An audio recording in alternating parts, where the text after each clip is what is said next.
And he really didn't know whether I was 10 foot off the ground, 1 foot off the ground, but he just didn't know. But he knew, I think, pretty certainly that he was going to die.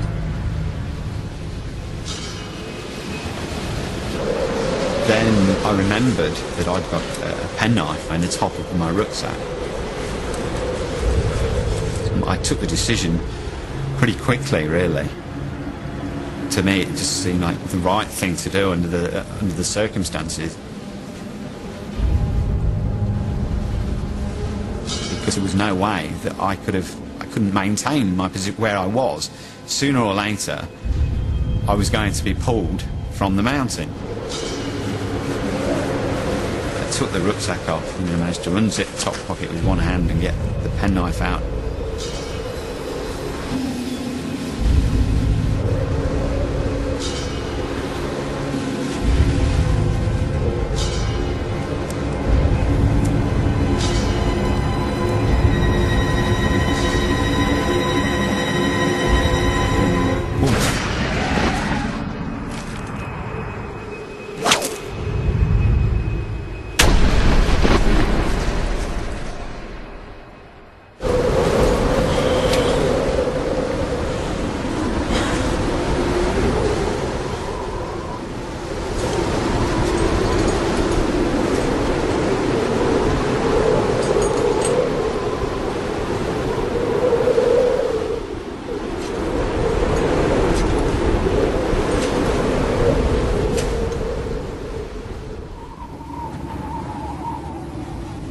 It was an awful night.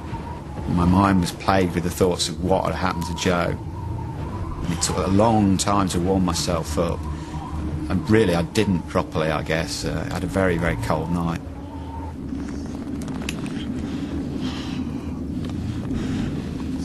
The overriding memory was just feeling desperately, desperately thirsty, to the point where I felt I could smell the water in the snow around me. I felt that very strongly. It was quite a strange thing.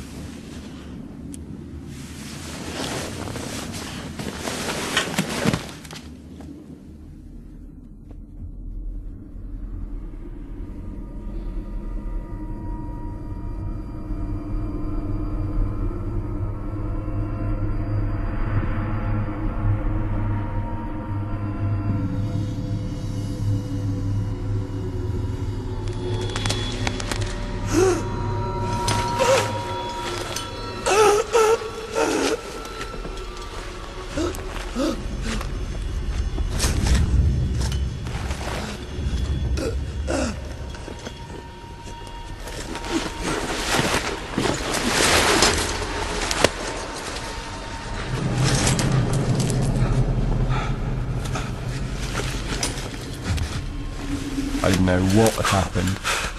What I'd landed on wasn't flat, it was sloped on each side, and I was sliding in the dark.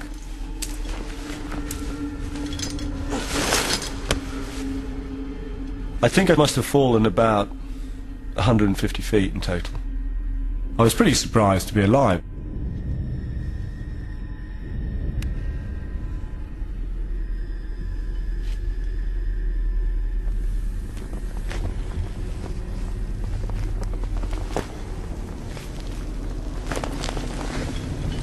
The head torch beam just went down and down and down, and the darkness just ate it. You know, it's just gone.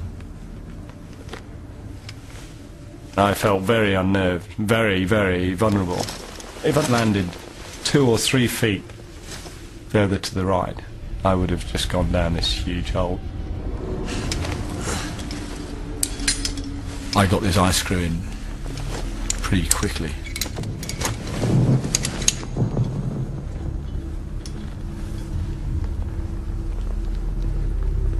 And then looked around and thinking, Jesus, it's going to be nearly impossible to get out of.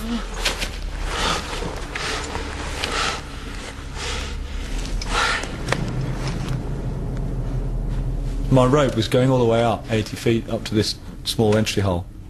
And I thought, Simon's on the end of that. But I felt sure he was dead. And it didn't mean anything, really. I just thought, if I pull on this rope, it'll come tight on his body, because he would have flown off the cliff onto the downside of the crevasse, and then lying dead there like a counterweight, the rope would have come back up and then dropped into the crevasse. So I thought if I pull on this rope, it'll come tight in his body.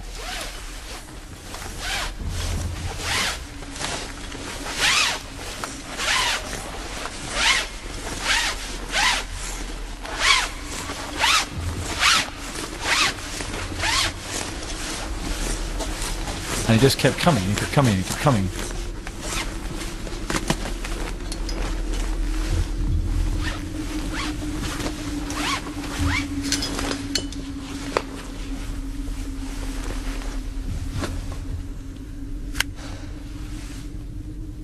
You know, as soon as I saw it, I knew it had been cut.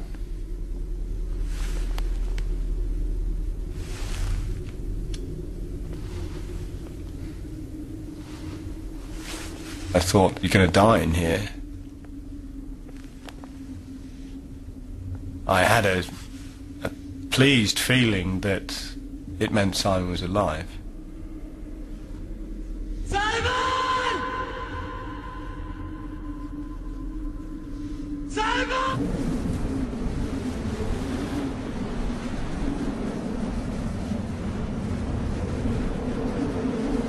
Looking at where I was, it was an awful prospect. You know, you don't die of a broken leg.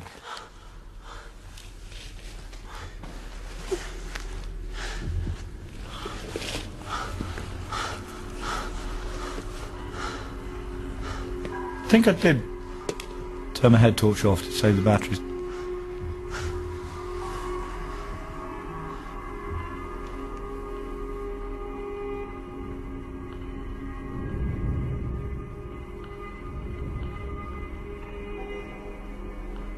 It was dark and it began to get to me.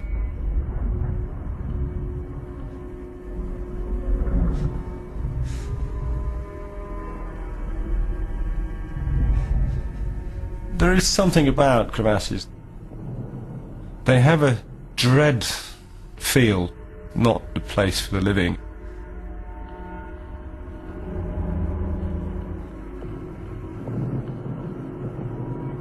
I could hear the ice cracking and wind noises in the ice. I'd turn the light on again because I didn't like it in the dark.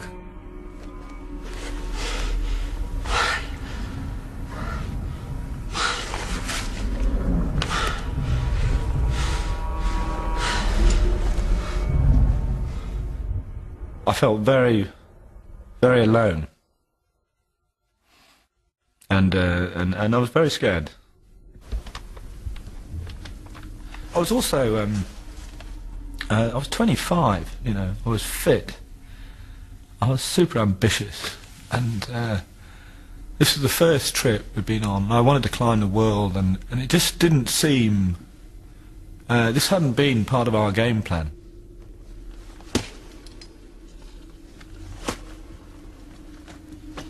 It must have been quite late. I think that I pretty much was thinking that I wasn't going to get out. Stupid.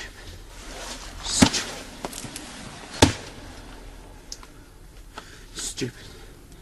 Stupid!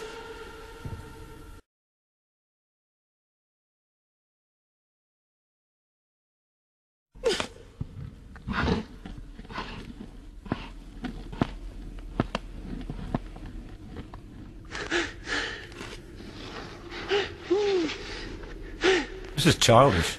I just cried and cried. I thought I was, I'd be tougher than that.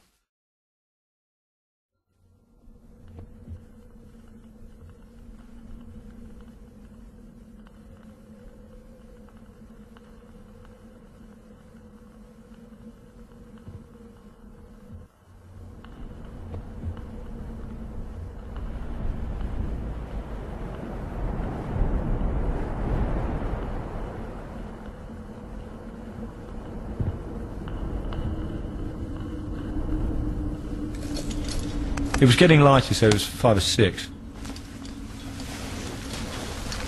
And I started screaming Simon's name again. Simon!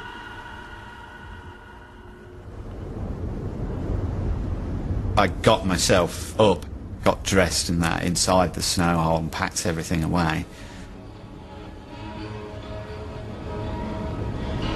There was just a horrible feeling of dread. By this stage, I strongly felt that Joe had been killed the previous day, and that now I was going to die as some sort of form of, you know, retribution. But rather than just sit here, you know, feeling sorry for myself or whatever, I'll get on with it and I'll die on the way down. Very quickly, the ground dropped away steeply, so I skirted around this area of steeper ground.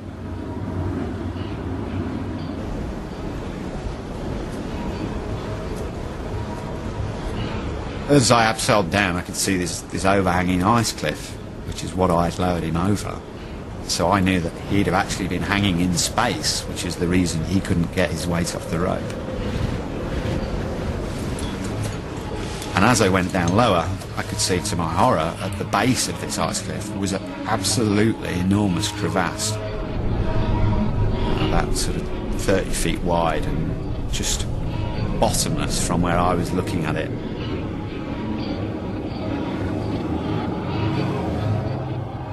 Simon!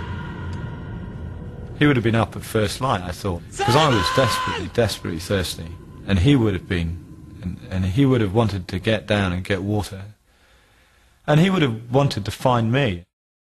Now I did stop and pause, and I shouted across into the crevasse. I yelled and yelled and yelled, "Joe, Joe!" And I suppose again, you know, with the benefit of hindsight, you know, after I got off the rope, I should have gone and looked into the crevasse to see where he was, you know. But to be quite honest, the thought, it didn't occur to me at that time. I was just convinced he was dead.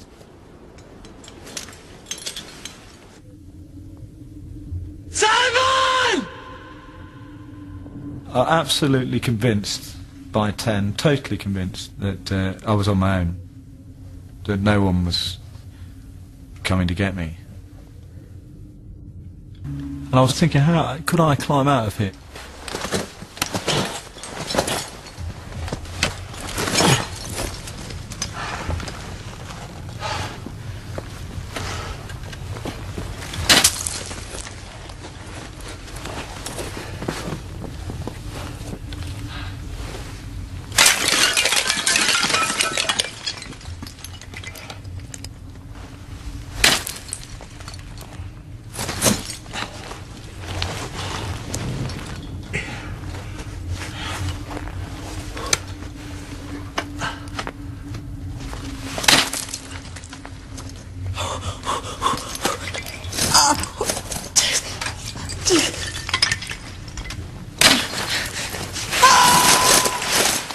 Foot of overhanging ice.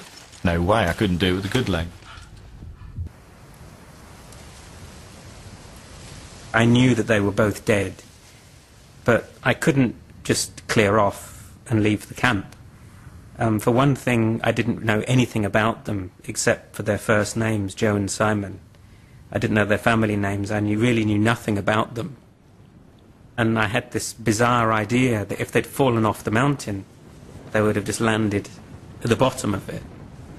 And I thought perhaps that from the bottom of the glacier I'd be able to see them. And set off with the aim of going as far as I could. I started to go down the glacier on my own. And at this stage I was still certain that I was going to die myself. Crossing a glacier is very, very dangerous on your own because there are crevasses in the ice and the snow covers them. Fortunately, I managed to find a faint outline of our tracks from when we walked in. As it was only when I got off the glacier, I realised that I was going to get down and I was going to get out of it. You know, I was going to live.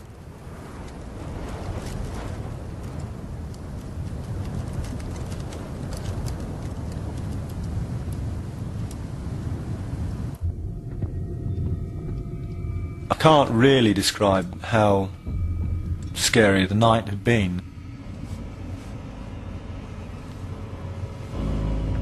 I thought it'll be like that for days. You've got to make decisions. You've got to keep making decisions, even if they're wrong decisions. You know, if you don't make decisions, you're stuffed.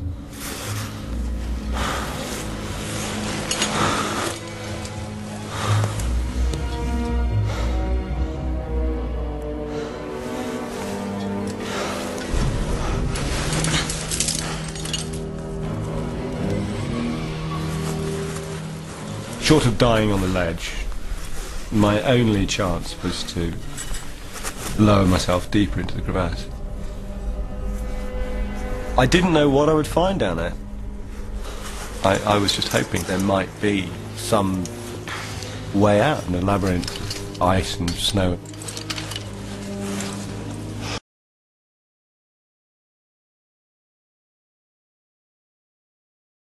By this stage, I was completely physically done in, you know, staggering back down these moraines, still desperately thirsty. There are all these sorts of thoughts swirling around in my mind, guilt, worry, thinking about how on earth am I going to explain this to Joe's parents, my friends, to Richard. The thought did cross my mind that maybe I could think of a decent story that would make me look better. You know, and I did think about that for quite a while.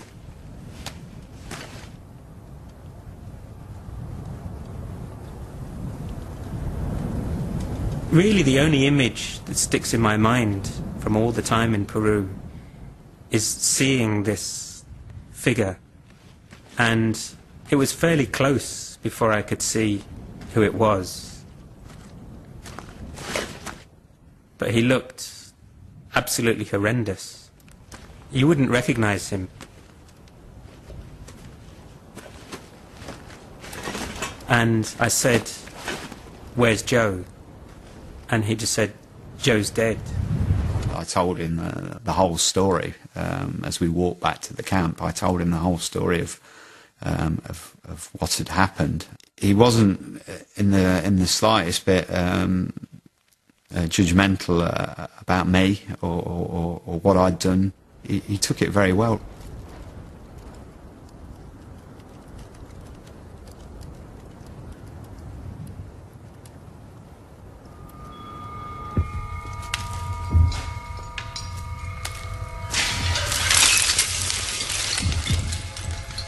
I must have lowered myself about 80 feet from where the ice screw was at the bridge.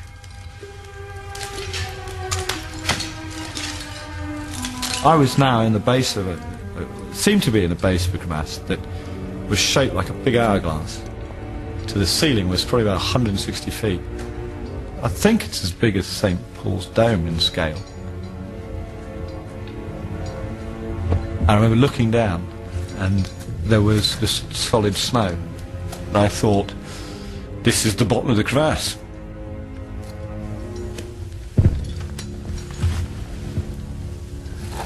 About 50 feet away from me, there was a slope leading up. And right at the top, there was this sun coming through this hole. And it was shining, just this big beam of sunlight coming in. This was the way out I'd been looking for.